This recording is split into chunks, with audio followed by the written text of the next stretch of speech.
I'll just mention before we start, today, starting, was it day before yesterday? Now this special month of Kartik, which is connected with Srimati Radharani, has just begun.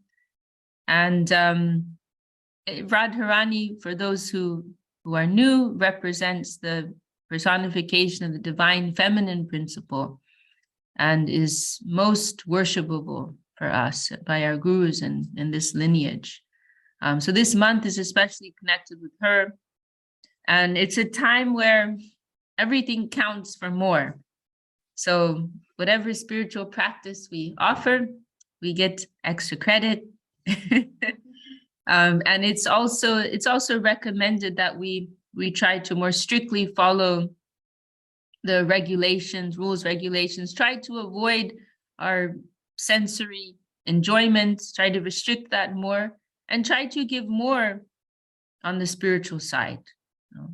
So I was meditating on this, what can I do practically to honor Kartik? And I thought, well, I can try to choose one thing, which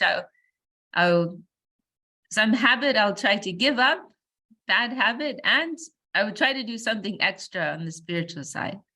So that was my meditation. This is how I will try to give some extra effort in this month. And we traditionally, there are some special songs that we sing in this month, which we don't normally sing at other times, expressing very beautiful moods of devotion. And in our mat in our temple in India, Navadvip, the first 3 days we would go out in chanting and kirtan in the neighborhood, and we'd also, our Gurudev, he was very accommodating of our incapacity to follow strict rules and regulations, and so in our mat we would follow the first 3 days more strictly. For example, the prasadam, our holy, sanctified prasadam food would be more simple during that time. And we would go out in those first 3 days in kirtan in the neighborhood and like that. So I just wanted to mention that before. Then please, Chintamani, continue. And I also saw Govindanandini had raised her hand. Let's hear Chintamani. Oh no, I just wanted to record. Oh, okay. And welcome to Suyash Prabhu. Dhanavad, everyone. Dhanavad. Suyash Prabhu, look who's here. Nama. Where is Suyash? Yeah, I see you. Haribol Prabhu. Happy to see you. Namapri is an honorary member of the Mauritian community. Yeah, I still join each Sunday their kirtan programs. Oh, really? Yeah. Okay. So nice. I'm with you, Prabhu, there each Sunday. Okay, Chintamani, please. Sorry. Hare Krishna. Thank you so much, Vishakha Didi. I'm so happy to be here, and I look forward to your Zoom calls. So one thing I was reflecting on in my meditations and my japas, and just checking in with, healing myself, my physical body, mental body, emotional body, all that stuff. I'm feeling like one area I need to work on personally is opening my heart. And I know that Bhakti yoga is the yoga of the heart. So I know that that's not maybe something that we focus on in the practice. Like we focus on the japa and doing the sadhana, and I'm trying to do all that. And then I'm also just asking if there is any sort of discussion from our Guru Varga about like having an open heart, and that is a practice. Absolutely, absolutely. And actually there are, one thing to remember about Krishna consciousness is that we have to remember at every step that we're entering into a very nuanced conception of theism, theistic culture, God culture, religion. It's a very nuanced, to be a true follower of Krishna consciousness, to be a true follower of our gurus, means to enter into a nuanced understanding and practice of what spiritual life is. You know, things get more and more refined with anything, right? The further you go along, then the more refined the conception will be. And so it is like that in Krishna consciousness. And so, you know, sometimes practitioners, they kind of overemphasize some points and they lose sight of some of the more nuanced sides of things. So, and, you know, and in some cases we've seen with our gurus that, you know, somebody asks them something and they're surprised that that's even a question, you know, like, oh, I thought that was something that was understood, that was assumed, you know. But so in response to this particular question, it's a beautiful question. It's a very nice question. And we can refer to Upadeshamrita, or the nectar of instruction, where actually we were discussing this point recently. I can't remember where it was or with who. But in this verse, this is the fourth verse of Upadeshamrita, where the six 1, 2, 3, 4, 5, 6. I can count.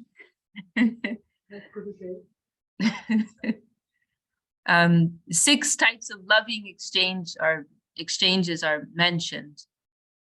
Dadati, pratigranati, to give gifts, to receive gifts. Guyam agyati prichati, to share, express one's heart confidentially, and to hear confidentially. Bhunkta vajayate chaiva, to give food and to receive food. Shadvidham pritilakshanam. You know, these are the 6 exchanges of love, you know, which we will try to, you know, share amongst our devotional community. So this guyam agyati prichati, to share confidentially, you know, with persons that we trust, you know, with practitioners or seniors, you know, the saints, the sadhus that we trust. You know, this is actually necessary for our progress. It's not just like a good thing or helpful, but it's actually necessary. It's actually necessary. We need to be able to do that, you know, if we want to make substantial progress. There's actually one talk of Srila Sridhar Maharaj, and it's published in one of our books. It's Sermons of the Guardian of Devotion, Volume 3. And somebody asks Srila Sridhar Maharaj, what is something is along the lines of, what's the most efficient way to make the most spiritual progress in the least amount of time possible, or something like that? Like, what's the most important element to support our progress? And then Srila Sridhar Maharaj answered by quoting many verses on the value of sadhu sanga, association with the sadhus, with the saintly persons. He didn't answer exactly, but he quoted a number of verses on this point. And then that the questioner, that devotee, responded, and then Srila Sridhar Maharaj asked him, "No, now do you understand? Do you have your answer?" And the devotee said, "Yes, you're saying that sadhu sanga, association, no higher association, this is the most important way by which we can progress."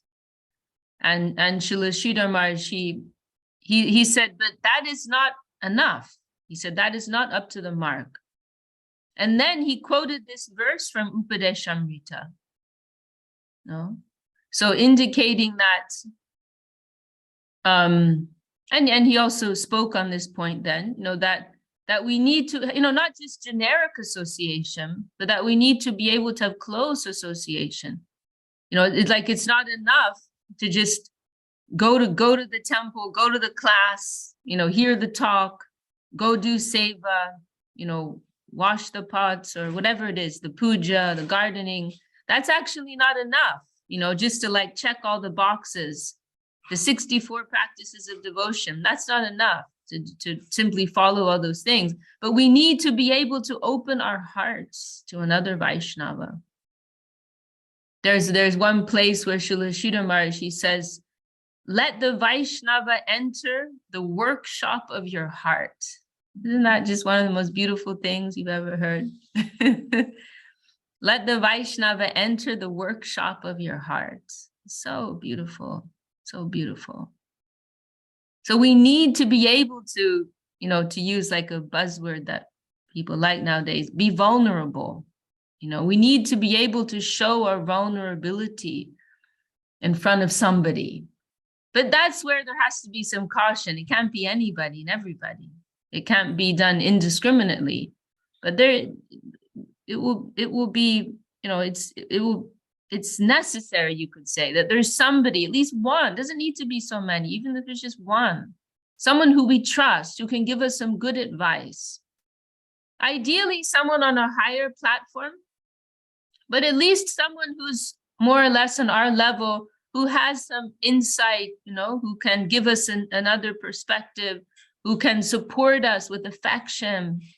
Gurudev also discusses this point in there's a place in Revealed Truth where it's published, and this gave me so much relief, and I found it was very helpful for me, because Gurudev he makes this point that when we're choosing our association, we have to choose association that is affectionate to us. Because we always hear the importance, and Dandavat to all of those who have been joining, Krishna Mohini Didi in Spain, Vasaraj Prabhu in New York, Ananda Krishna Prabhu in Palmdale, and Govinda's also joined us. Dandavat to everyone. And Suyash Prabhu also, Mauritius. So Gurudev also made this point that he said, when we're choosing our association, like just to choose in a kind of generic way, senior, higher association, that's not enough. He said, we must choose the association of someone, of those who are specifically affectionate to ourselves, who actually care about us, and then when the Gurudev expressed that, it helped me so much, because we no doubt, many of us, we've had the experience where there's some senior Vaishnava, someone who we feel is more advanced than ourselves, but we try to make a connection and it doesn't work. It's just, maybe that they just don't, for some reason or another, they don't seem to think very much of us. They have no doubt, they have so many other persons who they're attending to, and there's somehow that chemistry is not happening, right? And it can be sad, it can be painful. It can be a painful thing to go through. So when Gurudev gave that explanation, it gave me so much relief. Of course, we can also add to that those Vaishnavas of the highest level, they have more of a universal ability to connect with persons. That was something we experienced in our Gurudev, Srila Govinda Maharaj. That is the meaning of Jagat Guru, right? They are the universal guru of the whole world. They have this relationship with everyone that is very deep.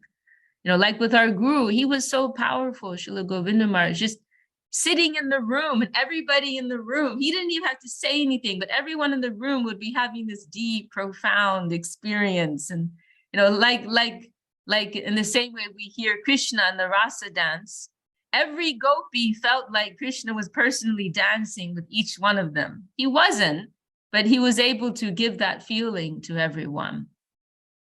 So those of a very, very, very highly evolved nature, they have that capacity. They're able to reciprocate with millions of persons on a very deep level, and everyone will be having a very personalized experience. It's an incredible thing when I think about it.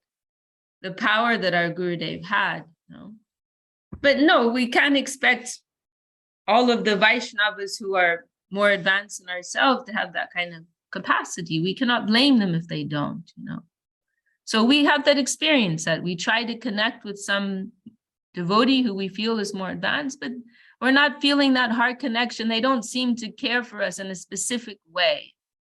In a particular way where they want to really sit down with us and know what's going on, not just a polite, how are you, but they really want to know, they really care, and they really want to help you. That may not be so easy to find, actually. So Gurudev made this point that that's the kind of association that we want, where there's some specific care, specific affection and goodwill on the side of that Vaishnava. That's the kind of association that we need. We need that. We need that.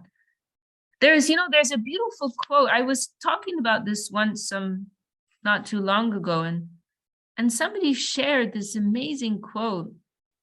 Let me find it. I published it on Instagram, of Bhakti Vinod Thakur. Let me see. I can't remember who shared it with me. It may be someone here. Maybe it was Govinda even. Let me see. Where is it? Here it is. This is Srila Bhakti Vinod Thakur. Bhakti is a principle which comes from soul to soul. And like electricity or magnetism in gross matter, it conducts itself from one congenial soul to another. I'll read it one more time. Bhakti is a principle which comes from soul to soul. And like electricity or magnetism in gross matter, it conducts itself from one congenial soul to another. And I'll read, sorry to quote myself, but I'll read what I wrote under this. Our Gurudev, Srila Bhakti Sundar Govinda Dev Goswami, would often speak of Krishna consciousness as a heart transaction. There you go, heart transaction. Gurudev would say that all the time. This is also mentioned at the beginning of Srimad Bhagavatam. Tene Brahma Hrida Yaadi Kavaye. This is this specific point, like heart transaction. It's not just some like new thing, that was coined, but like this is mentioned in the first verse of Srimad Bhagavatam, that Krishna transmitted this divine knowledge to the heart of Lord Brahma, the creator. I'm going to carry on with what I wrote here. The significant point which I want to highlight here is that for this transaction to take place, a sympathetic, congenial feeling between the two parties involved is required. Sometimes we think of sadhu sanga in a generic kind of way, involving simply hearing and taking guidance from senior Vaishnavas. But as our Gurudev pointed out once, this isn't actually enough. Those senior Vaishnavas need to have particular concern and affection for us. They need to feel some personal sense of care and understanding for us. We need to have intimate exchanges involving real heart exchange with qualified Vaishnavas. We need to allow the Vaishnava to enter the workshop of our heart. So transformative association necessarily involves a relationship of trust and personal care, or at the very least, a specific intention of goodwill and faith on both sides. So, yes, there is Siddhantic support for your proposal.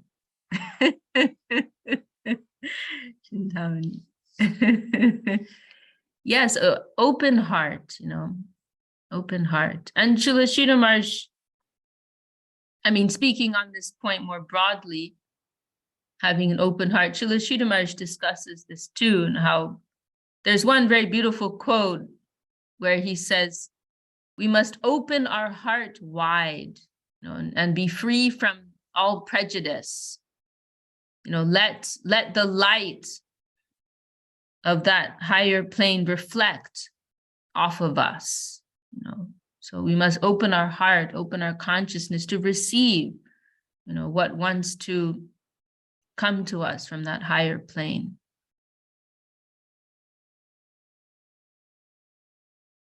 There's, I can't remember, but Loving Search for the Lost Servant, there's a very beautiful quote there where he discusses this point, that the different shades of the infinite, reflect upon us, something like that, reflect off of us.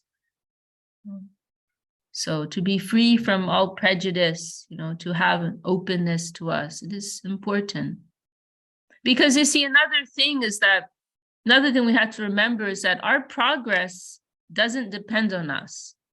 our progress depends on the higher grace, right?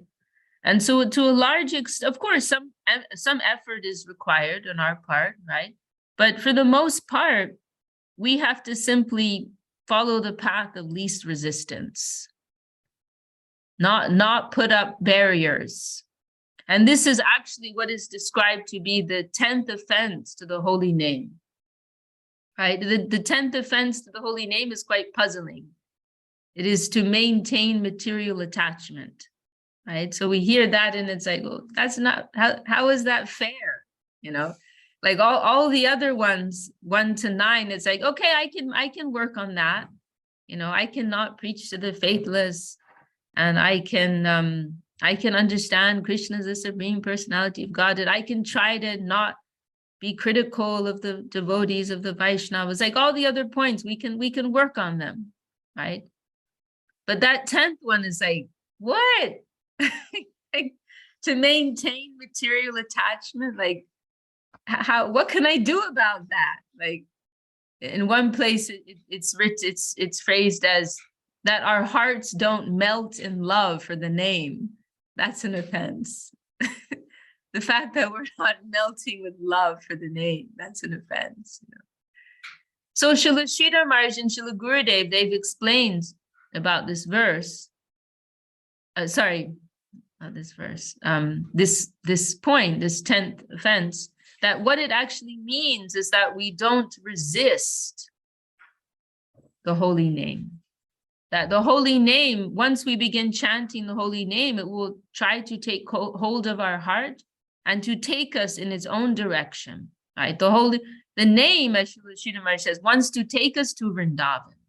The name wants to take us to the lotus feet of Krishna, to lotus feet of Guru Gauranga. That the name has its own desire and its own will, its own power, right? So what we have to do is like go along for the ride. You know, that's what our job is. So it's okay that we have all of our anarthas. It's okay that we have all of our bad habits and this and that and whatever. We have all of our samskaras. It doesn't matter at all, actually. What we have to do is cooperate. Cooperate with the holy name. You know, move along with the holy name. And the holy name will make arrangements to break all of these different attachments and circumstances in our lives. And what we have to do is go along with it and not be too rigid, not be too rigidly holding on to our material nature and material attachment. Yes, that cooperation is hard enough, sure. Marie's commenting here. No objection to that. So having an open heart, being open to move in the direction that the holy name wants to take us, that is very important. That's what we're striving for. To not hold on tightly to those layers of ego, but to move with that current of the holy name. Have our hearts open to receive and to move along with that. That is important. So that's another way in which we can discuss this idea of having an open heart. And we have to also know where and when and to who, right? We don't want to be indiscriminate, you know. The other day I don't remember where I was. Maybe I was on the air. I think I was going to Ireland, and it was, I think I was on the plane, and the passenger in front of me, we were in our seats, and the passenger in front of me dropped something. And there's an instinct to help people, right? And so the person in front of me had dropped something on the ground and couldn't reach back enough to get it. Or they could have actually, but I was just in this mood of being overly eager to help, you know? So like I've got something to prove or something. I'm a good person, I promise. I'm nice. I'm a nice guy. I'm a nice girl. So I just instinctively went like to pick up what they dropped. And I realized it's a lighter, you know. And I gave it to him. And I was thinking, you know, he probably uses this like to smoke cigarettes. And then I was thinking to myself, like what if somebody like dropped their gun or something? Then am I just gonna like go and help them? You know? Like, oh, here you are, you know. What can I do for you? Or some, you know, like violent weapon they're gonna go kill somebody with. Oh, you dropped something. Here it is. You know, like, it really got me thinking, you know, how we have this desire sometimes like to be a do-gooder, to help people, but like what is actually the value of that? You know, like like what is actually the value of that? Like we want to be conscious, you know, and discriminating. In one place, Srila Maharaj, he's kind of speaking along these lines, and he uses the analogy of a waiter, like someone in a restaurant who's waiting on people, and they're not caring about the individual, right? Like whatever the person asks for, they'll give it to them. You know, maybe they want something that's bad for their health, you know, or maybe they want, you know, drugs or alcohol or whatever, you know, or they want something that will raise their cholesterol or whatever it is. Yeah, an autopilot, Gangalu, yeah. You know, and it's just like whatever they want, here it is. You know, he's speaking about this mood of like just general philanthropy or humanitarianism. Like it's very general, and it's not really thinking about things and considering things in a specific way, you know, from a refined standpoint. Like what is actually specifically necessary and helpful? What is actually a good thing to do? What is actually a philanthropic thing to do from a deeper vision? You know? So, you know, obviously I'm not saying we shouldn't help out our neighbor and all of that, you know, but I'm just saying, you know, like sometimes we need to think, you know, be a little discriminating. And particularly speaking, going back to this, our specific topic, you know, when it comes to opening our hearts, you know, to who, when, where, you know, we have to be careful about that. We have to be careful and really think, you know, what will be best for me and for that person. Is it appropriate, and will it be helpful? Will it be progressive? You know? So, yes. And I've told this story so many times, but I'll mention it again in connection with this topic. When I was in Ukraine a few years ago, we were having a discussion along these lines, and one girl in this, you know, big temple room just said very frankly, she said, I know, very sadly, I know I'm not making any progress because I don't have anyone in my life that I can open my heart to, you know. And it touched me so much. That she had that type of clarity, and she felt that. And really, you know, we need to be able to stand naked in front of somebody. We need to be able to do that. And it is very unfortunate if we don't have that. Srila Sridhar Maharaj mentions that in one place, you know, that, you know, it is a very sad position to be if we feel there's nobody I can trust. You know, it is a very, very sad place to be. Nobody I can trust, you know, nobody who I can open my heart to. It is very sad to be in such a state. So, of course, those periods may come temporarily. And then the association that we had previously, that can support us. But to be always in such a state, you know, place, it's a very tragic place to be. Very tragic. So, do you have some comments, Chintamani, on that?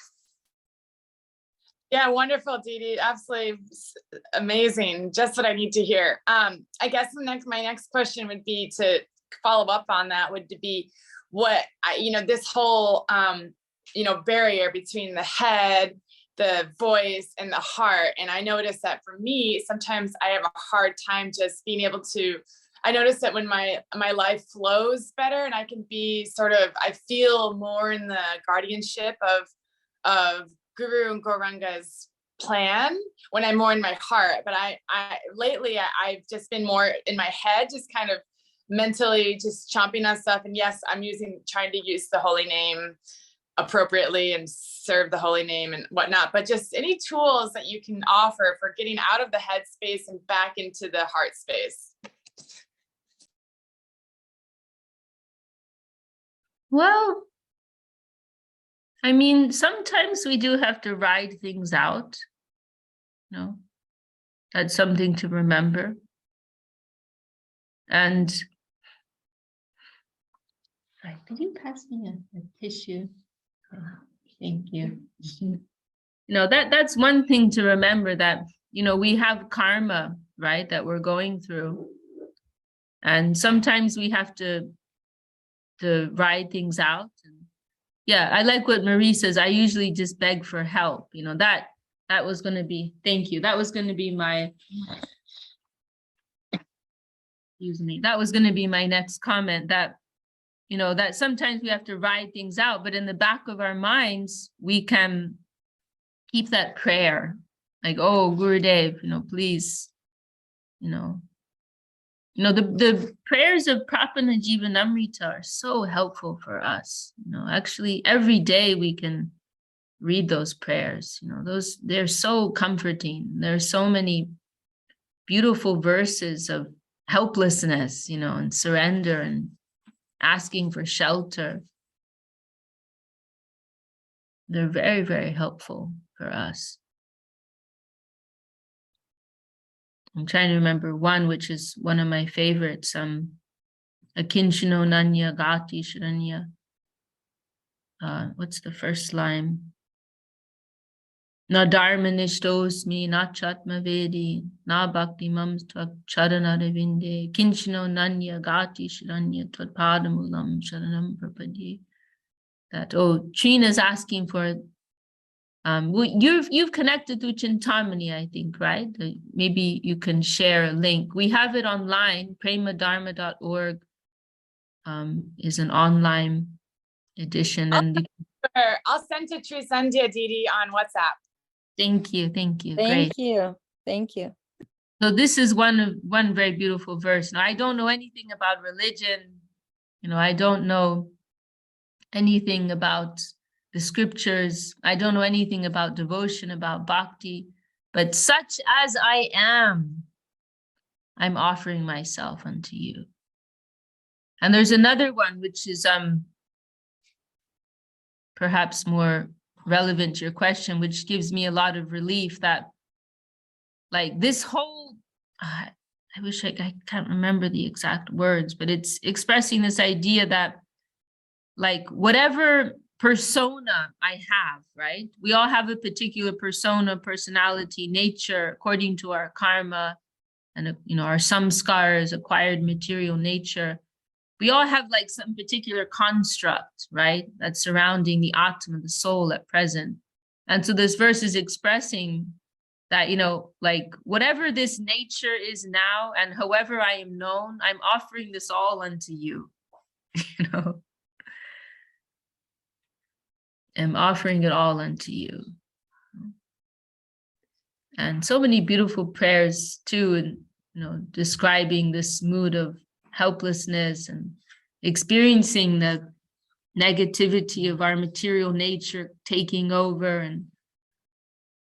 and they're very, very moving and very comforting, when we go through these kinds of struggles. So that is one thing, to take shelter of these prayers of the Vaishnavas. Gurudev actually made a very beautiful comment about the songs of Bhaktivinoda Thakur. He says that, Bhaktivinoda Thakur is expressing our heart for us. right? Like how we're feeling, but we may not be able to really like articulate and contextualize and all these things, like frame it and so on. Bhakti Thakur is doing that for us, like kind of helping us find our way, like, oh, this is what I'm going through. And giving us some hope, for moving forward also. So like turning to the prayers of the saints, they're very, very helpful. It's very helpful for us in these circumstances. Gurudev also mentioned, and it's mentioned in different places by our gurus, Raghunath Das Goswami, that oh, thank you, that we can call out the names of the Vaishnavas. If we're experiencing some particular difficulty, we can call out the names of the Vaishnavas. Just like and Bhaktivinoda Thakur, he elaborates on this idea in one of his songs on the Shikshashtakam. He gives the analogy, like if you're traveling, and well, nowadays highway bandits, there are different forms of that, nowadays, different expressions of that. You have to worry more about like cyber bandits, perhaps. But highway robbers, you're traveling, of course it still goes on. You're traveling on the road and you're being attacked by some bandits, then what do? You call for help, right? And so Bhaktivinoda Thakur compares these material tendencies to these highway robbers, and so we, just like you may call out to the police or whatever, we call out the Vaishnava, please help me, please help me, please come to my aid. So whatever it may be, if we're being attacked by lust, anger, greed, or if we feel our mind is taking over and we're disconnected from the heart, we can call out for help. We can call out for help. And we may find that there are particular activities that are grounding for us. And that may be different for everyone. Like in my own case, for some reason, I find that doing menial activity like cleaning, I find it very grounding. For some reason, I feel like, I don't want to sound like hippy dippy, but I feel like I find my center, like my heart center, when I just like get down and clean the toilet, clean the floor or whatever. It's just somehow I feel like it just brings me on the ground, and it may be because it's a humble service, I don't know. And I feel very connected to my guru. Srila Sridhar, I didn't hear this directly, but I heard from one senior devotee that Srila Sridhar Maharaj made a comment that when you're chanting your japa, if you find that your mind is really going astray, then what you can do, one thing you can try doing is pausing, doing some practical service, and then going back,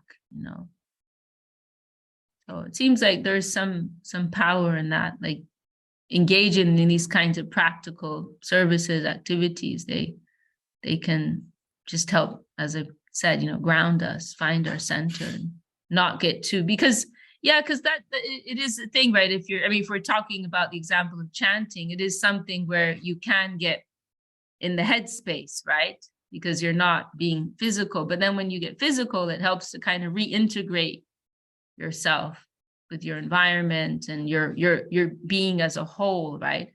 I see Ananda has his hand up. Just 1 second, Ananda. Like also, for example, sometimes in communication, probably all of us have experienced that when you're just communicating through text, things can start to go a little off track, and it's very easy for negativity to start to dominate, misunderstanding, because it's a very disconnected way to communicate.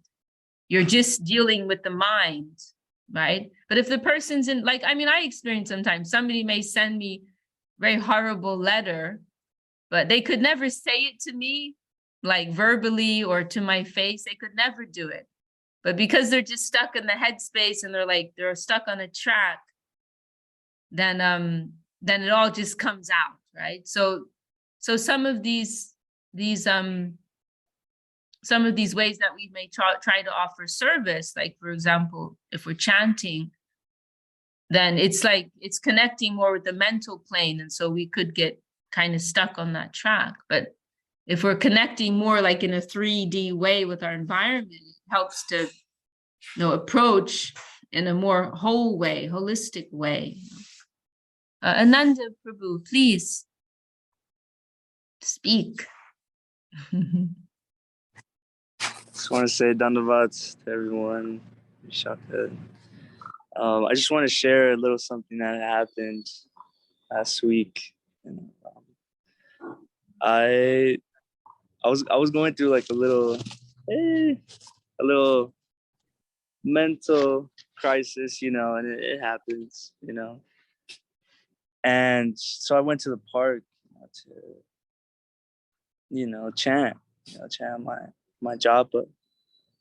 And as I'm walking, I just am really chanting, doing it in such a deep way where it's getting louder, and not just in the volume, but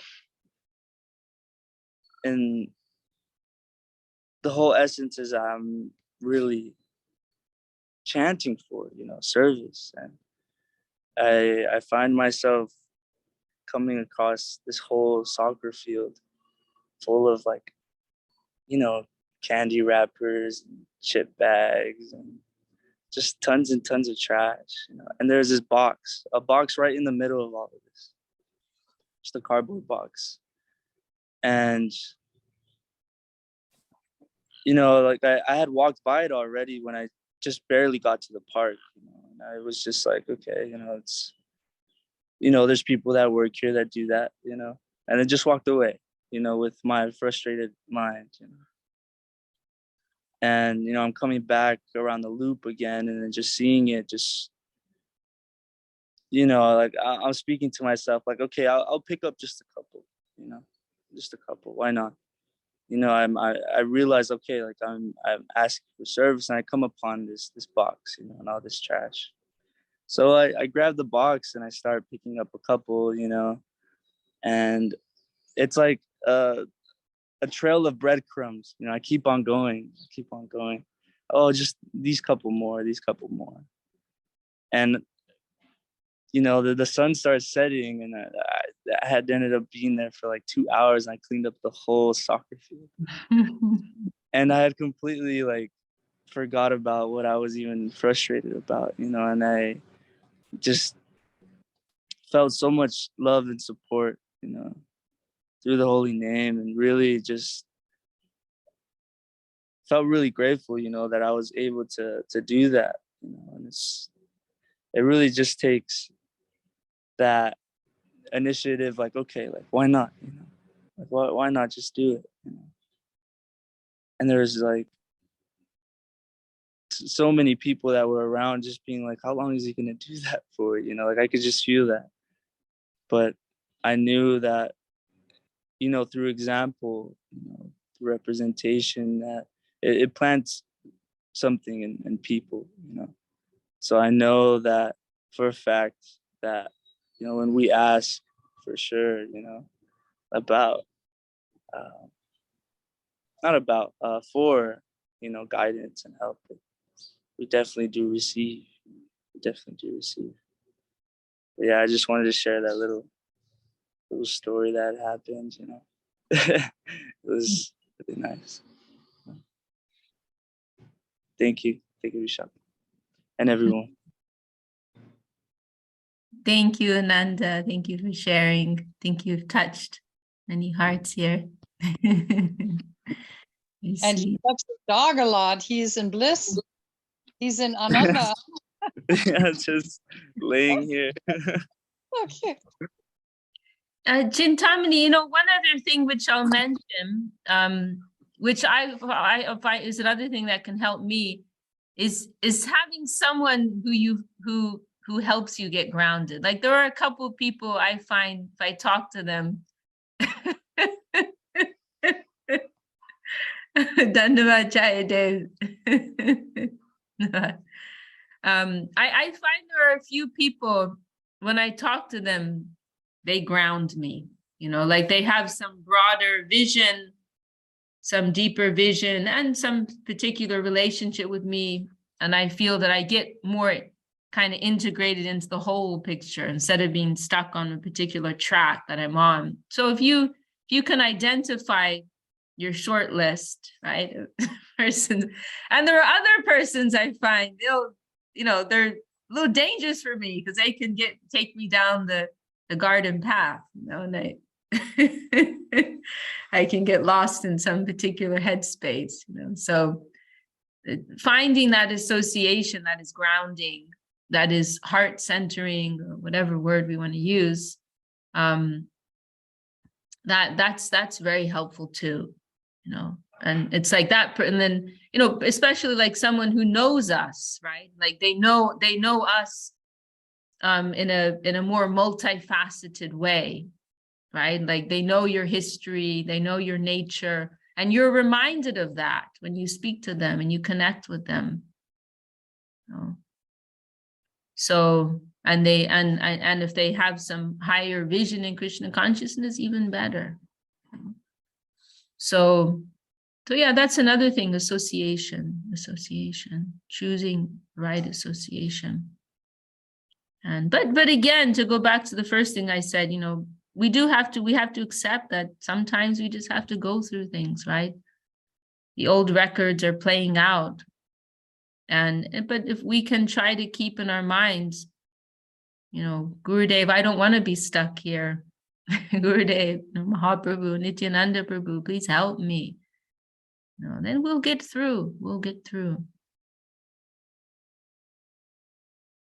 I'd love to hear something from Chinmoy Prabhu. Oh, everything you said, Didi, is right on. It's very, very helpful for practicing life. So very nice. Thank you, Chinmoy Prabhu. Chintamani, you want to share any more thoughts? Yeah. Were you going to say something? Did you want to share something? Well, I was a little in and out because I'm getting ready for work, but I thought it was funny because a lot of times I'm just here on the meeting, watching very carefully, listening to the whole thing. This time I wasn't able to, but every time I would come in, such a deep conception would drop that I could just walk away with that and contemplate that all day.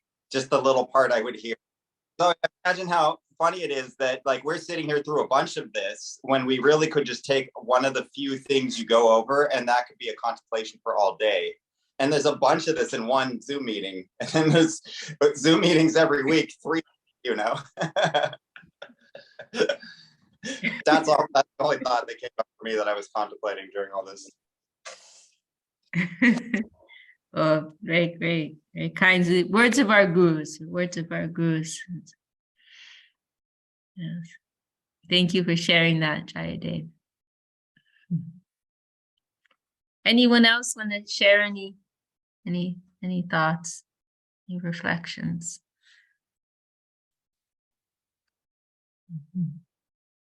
I was thinking what a treasure it is that I got the privilege to meet your mother, that she is, you talk about grounding person, that's extremely grounding. And just like when she was the first person I called up when I got laid off. She was just like, Chintamani, and she just told me all this, like just unleashed all this nectar. And I just so grateful that I have connected. Thank you. Yeah, I find she's one of the few persons on my list that I find very grounding also, and helps me get back in myself and in the big picture and keep that perspective. Yeah. Yeah.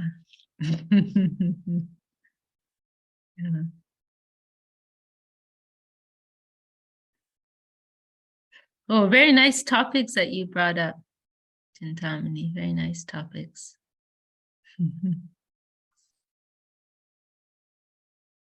Anyone else have any further thoughts on that subject or another topic or question? We still have a few minutes left for the end. I did have a question from your friend who joined us on Saturday, but I don't remember her name. It was was Scarlet Moon.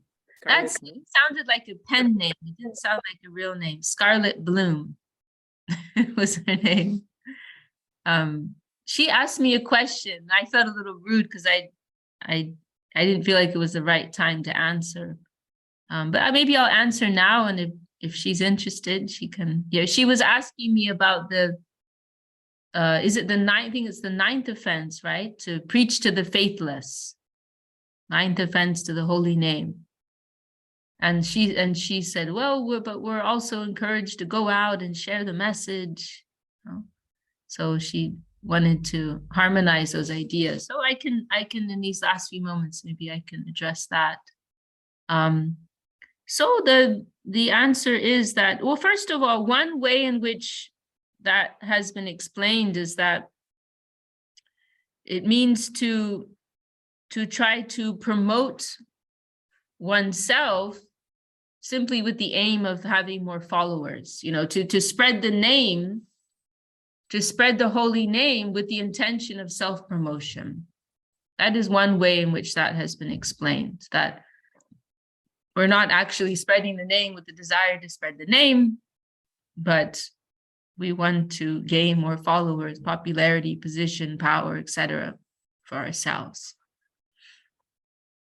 And it's actually very dangerous, because if we are giving connection to many persons, but we don't actually have the spiritual capacity to support them, then it'll be like a weight on us, and the karma, and think of like money that they're giving, resources they're giving. If we're not perfectly channeling all of that for a higher purpose, then the karmic reactions associated with those things, with those resources, they will drag us down. So it's a dangerous game. It's not a game to be played. It's dangerous. It really is. So that's one way in which that has been explained. And another way is that, another point is that we shouldn't forcefully give the name to anyone. We can go out and like test the waters. We're not being told to not try to share the message at all. That's not the idea. But we will try to like test out, give people a chance, give them some, like an advertisement, right? We're like making an advertisement, we're giving free samples, right? And some people will be attracted and some people won't. And if they say we don't like it, then we say, okay, we'll leave you alone. But then if we try to push, we try to force, then that is actually a type of offense, because, and we are inviting those persons to make offenses. If we get the picture, if we get the idea that somebody's not interested, but we try to push it, then it's actually dangerous for them, because then they will be more critical and they will invite some negative reaction to themselves. So we will like make some gentle approach to someone, and then if they indicate they're not interested, then we back off. Then we leave it. Only if someone is on a very high level, then they can preach to everyone and anyone. They can preach to people who are inimical, people who are anti, like Nityananda Prabhu. Like, we shouldn't imitate Nityananda Prabhu. Right? Nityananda Prabhu, he can approach. He's approaching people who are offensive, right? Who are anti. Jagai and Madai. They're telling him, we don't want to hear anything, and they're literally injuring him, attacking him, and saying, we don't want this. But Nityananda is not giving up. But he can do that because he has such high spiritual capacity. And in the end, he transformed their hearts through his compassion, through his persistence, his determination to help them. but we can't imitate that. And so for persons on a lower level, it is advised simply avoid people who are inimical. Don't, or environments that are inimical, like we won't go into the bar or to preach, No. We will go to environments that are more favorable. So that is another way we can understand that. Jayadev, you look like you want to say something. No, it's a Suyash Prabhu's comment, and I was thinking of some witty thing because he was saying also Srila Swami Maharaj, and I was thinking same. Uh-huh. Right. Empowered by Shaktivesh Avatar. So I wasn't going to say the group. I was kind of thinking of typing something to Suyash Prabhu, humorous about that. Uh-huh. I do have one incident that's kind of exemplary about this. When we're at the Rainbow Festival with one sannyasi, and after the Rainbow Festival, we were done and we went to this gas station, and there was rainbow-like people there at the gas station, but they're more of the A camp rainbow people. A camp stands for Alcoholics Camp. But that sannyasi was very brave, and he wanted to preach, and so he went up to those people, no problem, and started, and right away you could see they were not receptive. And so what he did, he just turned around. Mm-hmm. So yeah, there's definitely we have to realize who our audience is and what their reception to the holy name is. Yeah, that's the word, receptivity. We will test out, are they receptive? And if they're not, then we withdraw. We withdraw. So sometimes I see this mood, like when you go for Harinam, sometimes the devotees will stop in one place for some time. And then in some places, a shopkeeper nearby will come out and say, can you move along, and then my response is let's keep moving, because we don't want to be somewhere we're not wanted, and we don't want to invite persons to become offensive, which will be bad for them. We don't want them to get a bad impression of the devotees. But I see sometimes that there's not many, but occasionally I see there's a mood of no, we're going to stand our ground, we're going to purify these people, whether they like it or not, Actually, everything belongs to Krishna. We're devotees of Krishna. This isn't your property. This isn't your land. Who do you think you are? I'm sure you're all thinking of some examples. We won't mention any names. But we see that kind of mood sometimes. And I don't feel, that's not creating a favorable preaching field. Because we have to remember one way of, one very powerful way of preaching is just being nice, just being nice. That can really move people more than 1,000 words, just showing people that we're nice people, we're sensitive to the feelings of others, that's something people appreciate. One of our devotees, Govinda, thanks for joining us and have a wonderful day. Well, we're kind of just out of time. I'll just share one little story, then we can close.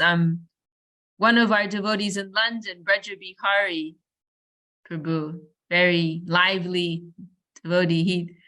He told me that, he joined very early on, I think in the early 80s. And he said his parents could never accept.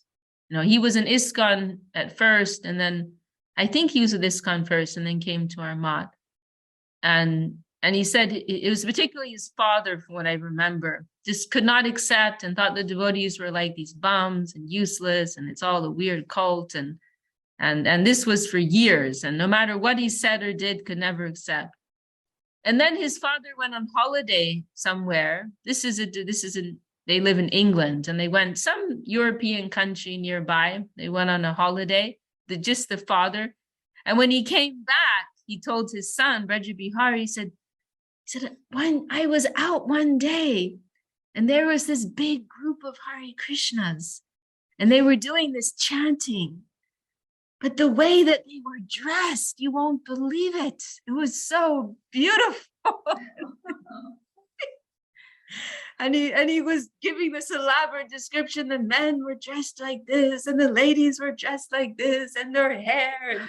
And he was so deeply impressed by the appearance of the devotees out on kirtan that it completely changed his conception of who the devotees were, what Krishna consciousness is. So the things like this that we may not take so seriously, they can totally form somebody's opinion of who we are and what our teachings are. So just by going out and like showing some nice representation, smiling, dressing nicely, being friendly, these little things can go a very long way. Can go a very long way. Gurudev, he told Janard that famous occasion. Gurudev, he told Janardhan Maharaj, you should smile more. And Janardhan Maharaj, sometimes it's hard to smile because so much stress and management. Then get a smile operation.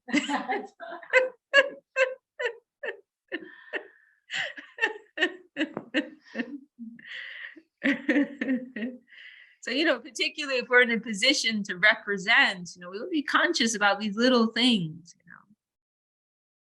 Okay, we won't go on too long. Anyone have any final word? Krishna and Johnny joined us in these last few minutes. Krishna and Johnny, look who's here. Dandavad, Krishna and Johnny. Dandavad, Sularita. Dandavad. Dandavad, Vishakha. Dandavad, Krishna and Johnny. We're remembering you very much here. Can you pass me that Bhagavad Gita? I just want to share. So Krishna and Johnny, Devi Dasi, she is a stalwart Turkish devotee, and she translated, she very, very kindly sent, with our Turkish devotees visiting, she sent a copy of this. This is an extraordinary edition of Bhagavad Gita. It's in Turkish, it's in Sanskrit, Turkish, and English. And the quality of the publication is just phenomenal. It feels it's exquisite. It's utterly exquisite. And our Gurudev was very impressed with this, and he said that some higher inspiration came to Krishna and Johnny's heart, that this is descended from some higher inspiration. And he also sent some copies of these when this is 2005, right? 2005 it was printed. Our Gurudev sent some of copies to Srila Sridhar Maharaj's veranda to keep them there, showing what type of high regard he had for this. So very, very extraordinary. Krishna and Johnny, it's an honor to have you with us here. Jai Gurudev. And also what's very special about this is it includes Srila Sridhar Maharaj's Gayatri Mantra explanation, which got left out of the smaller pocket edition. So that was particularly why Krishna and Johnny sent it. So it's just to take the opportunity to sing the glories of Krishna and Johnny and our Turkish devotees. Jai Gurudev, Dandavad, Vishakha. Krishna and Johnny, you want to say anything about that? About your experience with Gurudev and translating and making the offering? Well, it's just Srila Gurudev's grace. I can say that only. What can I say? Yes, that's all I can say. And it's great fortune to be here, watching and hearing still. That's all I can say. Jai, thank you, Krishna and Johnny. Jai Gurudev. This book, like to give you some idea of how high class this book is, Sulalita told me that, Trina, thanks for joining us. Sulalita told me that in Turkey, because they've like kind of quietly, because Turkey, you have to be a little careful with, preaching, sharing. But they've distributed through book fairs. They've kind of quietly distributed some copies. Thank you, Marie, for joining. And so this book has spread to some extent throughout Turkey. And Sululita said people, they read this book and they want to know, like, who is this lady? Yeah. And they try to find her and they try to meet her because they're so impressed with what she did. So, okay, we'll end here. Jai Shri Bhakti Sundar Govinda Dev Goswami Maharaj Ki Jai. Thank you all so much for your wonderful association. Wishing you all a wonderful week ahead. Please give your blessings to me so I can continue and look forward to next time. Jai Gurudev.